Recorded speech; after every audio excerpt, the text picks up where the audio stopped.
Hello, welcome to 9 Minutes with Syrone, segment 9. It seems discussing God takes preparation. So how do we get there? I assure you we will not do well discussing God if we do not discuss man's perception of God. One road from that led to Who's God in previous 2 segments. How your perceptions are formed makes all the difference.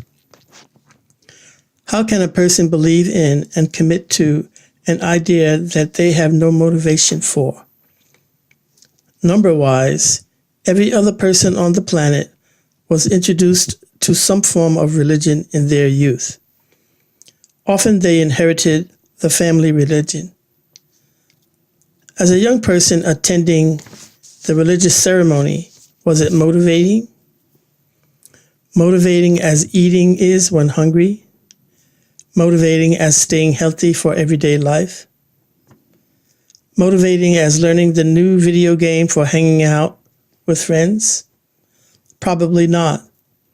So the interest in a God fades over a more immediate attention stimulus in the culture.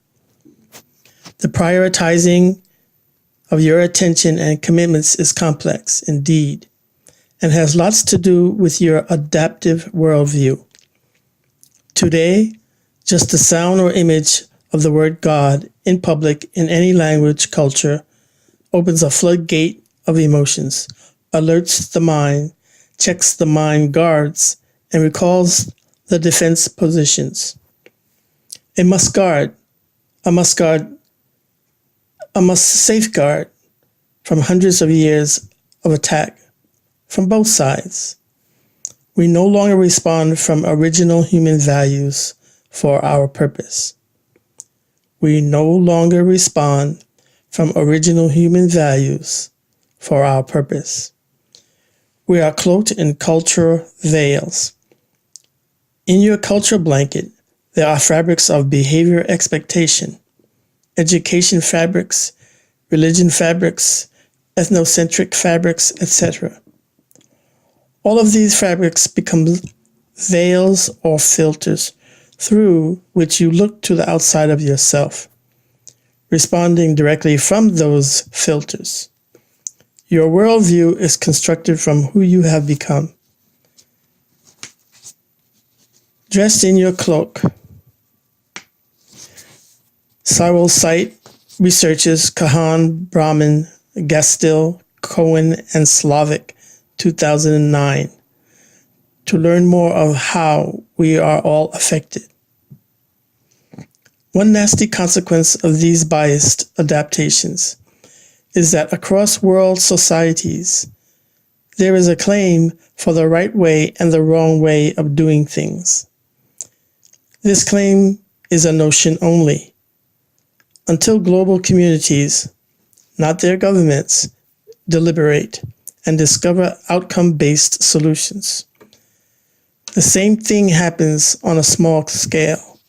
For example, in a small closed-knit family, when members have adopted opposing worldviews, we begin to see how communication itself is affected, as well as communication of ideas.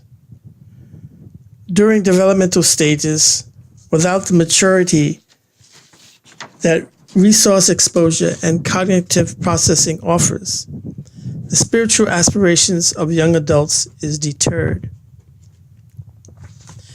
Millions worldwide have had their persona influenced in some way by the cultural realities that I have mentioned here.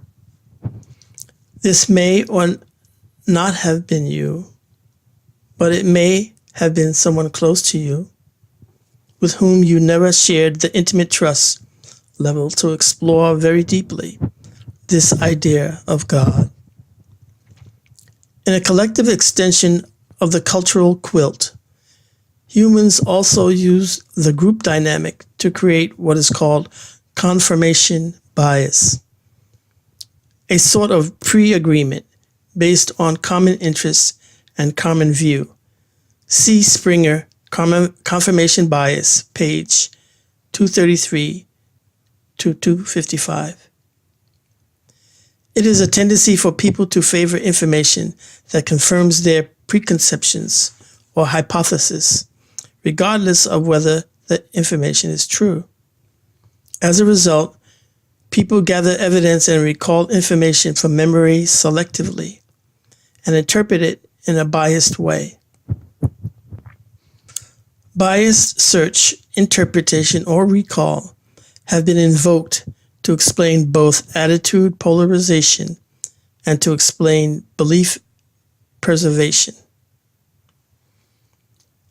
Attitude polarization is when a disagreement becomes more extreme even though the parties involved are exposed to the same evidence. And belief preservation is when beliefs persist after the evidence for them is shown to be false. Biased interpretation also explains illusory correlation. Illusory correlation is when people falsely perceive an association between two events or situations. A breakdown of these perception traps. One proposal is that people show confirmation bias because they are pragmatically assessing the cost of being wrong, rather than investigating in a neutral, scientific way. Another is that impressions of what experts believe may depend on the amount of resource available to the searcher that favors what he is predisposed to believe, especially if the sources are selected to have favorable interpretations by a steering group. As a result, searchers may often come up with different perspectives when exposed to the same set of inquiries due to the interpretations of the work of the investigating expert. And I cite this title, Cultural Cognition of Scientific Consensus, Dan Kahan, Yale Law School, Hank Jenkins, Smith Online Publication.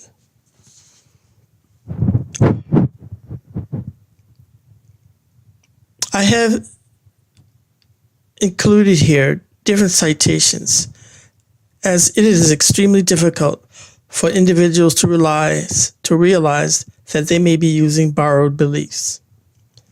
If God exists, and unless you want to, you don't need to research anything. On your own, by yourself, ask God to reveal himself in your life. This is both reasonable and private. You must be sincere and you must be patient. How long is not up to me. Thank you for your attention. Hit me up at syronecampbell.wordpress.com.